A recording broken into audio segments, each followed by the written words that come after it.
ಗಿಲ್ಲಿಯವರು ಬಂದು ಧ್ರುವಂತ್ ಅವ್ರ ಹೆಸರು ಮತ್ತೆ ಇಲ್ಲಿ ರಿಷಾ ಅವ್ರ ಹೆಸರನ್ನ ತಗೊಂತಾರೆ. ಇಲ್ಲಿ ಗಿಲ್ಲಿಯವರು ಧ್ರುವಂತ್ ಅವ್ರ ಹೆಸರು ತಗೊಂಡಾಗ ಇದೇ ವಿಚಾರ ತುಂಬಾ ದೊಡ್ಡದಾಗಿ ಇಲ್ಲಿ ಮಾತಾಡೋದು. 100 ಕುರಿ ಇದೆ, ಹಾಗಿದೆ ಹೀಗಿದೆ ಅಂತ ಅಂದ್ಬಿಟ್ಟು. ಯಾರ ಹತ್ರ ಎಷ್ಟಾದ್ರೂ ಕುರಿ ಇರಲಿ, ಯಾರ ಹತ್ರ ಎಷ್ಟಾದ್ರೂ ಲಕ್ಷ ಇರಲಿ, ಕೋಟಿ ಇರಲಿ, ಎಕ್ಸಾಂಪಲ್ ತಗೊಳ್ಳೋದಾದ್ರೆ ಇಲ್ಲಿ ಸತೀಶ್ ಅವ್ರು ಬಂದಿದ್ರಲ್ಲ, ಅವ್ರ ಹತ್ರ 100 ಕೋಟಿ ನಾಯಿ ಇದೆ ಅಂತ ಹೇಳಿದ್ರು. ಅವ್ರಿಗೆಲ್ಲ ಯಾಕಪ್ಪ ಬಿಗ್ ಬಾಸ್ ಬರ್ಬೇಕು ಅಂತ ಕೇಳ್ತಾರೆ. ನೋಡಿ, ದುಡ್ಡಿರೋರು ಬಂದ್ರು ಕೂಡ ಈ ರೀತಿ ಕೇಳ್ತಾರೆ, ದುಡ್ಡು ಇಲ್ದಿರೋರು ಬಂದ್ರು ಕೂಡ ನೀನ್ ನಾಟಕ ಆಡ್ತಿದ್ಯಾ ಅಂತ ಹೇಳ್ತಾರೆ. ಅಂದ್ರೆ ಎಂತವ್ರನ್ನ ಕರೆಸ್ಬೇಕು ಧ್ರುವಂತರ ಪ್ರಕಾರ ಬಿಗ್ ಬಾಸ್ ಮನೆಗೆ? ಅವ್ರನ್ನೇ ಕೇಳಬೇಕಾಗುತ್ತೆ. ನೆಕ್ಸ್ಟ್ ನೋಡೋಣ, ಯಾಕಂದ್ರೆ ಇದು ತುಂಬಾ ಓವರ್ ಆಗಿ ಮಾತಾಡ್ತಾರೆ. ಅದನ್ನ ಚಂದ್ರಪ್ರಭು ಅವ್ರು ಹೇಳಿದ್ದು ಅಂತ ಅಂದ್ಬಿಟ್ಟು ಇಲ್ಲಿ ಹೇಳಿದ್ರು. ಯಾಕಂದ್ರೆ ಅವ್ರು ಬಿಗ್ ಬಾಸ್ ಮೇಲೆ ಪ್ರೆಸೆಂಟ್ ಇಲ್ಲ.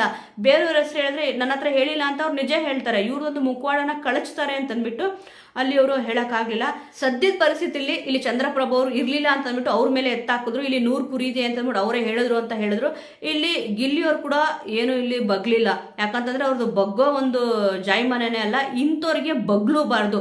ಇಲ್ಲಿ ಹಾಗೆ ಹೀಗೆ ನೀನು ಹೀರೋ ಆಗಕ್ಕೆ ಇಲ್ಲಿ ಯೂಸ್ ಮಾಡ್ಕೊಂತಿದೀಯ ಬೇರೆಯವ್ರನ್ನ ಅಂತ ಎಲ್ಲ ಕೂಡ ಇಲ್ಲಿ ಹೇಳಿದ್ರು.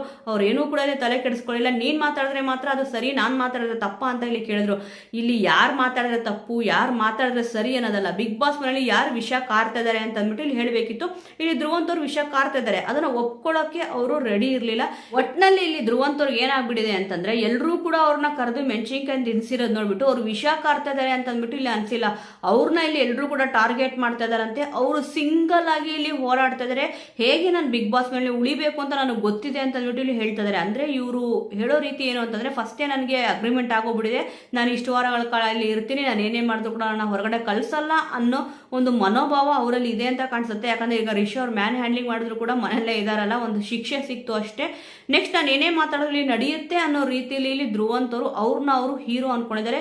ಇಲ್ಲಿ ನಿಜವಾಗ್ಲೂ ಕೂಡ ಅವ್ರು ಹೀರೋ ಆಗಿಲ್ಲ, ಝೀರೋ ಆಗಿದ್ದಾರೆ ಅಂತ ಅಂದ್ಬಿಟ್ಟು ಗೊತ್ತಾಗ್ತದೆ.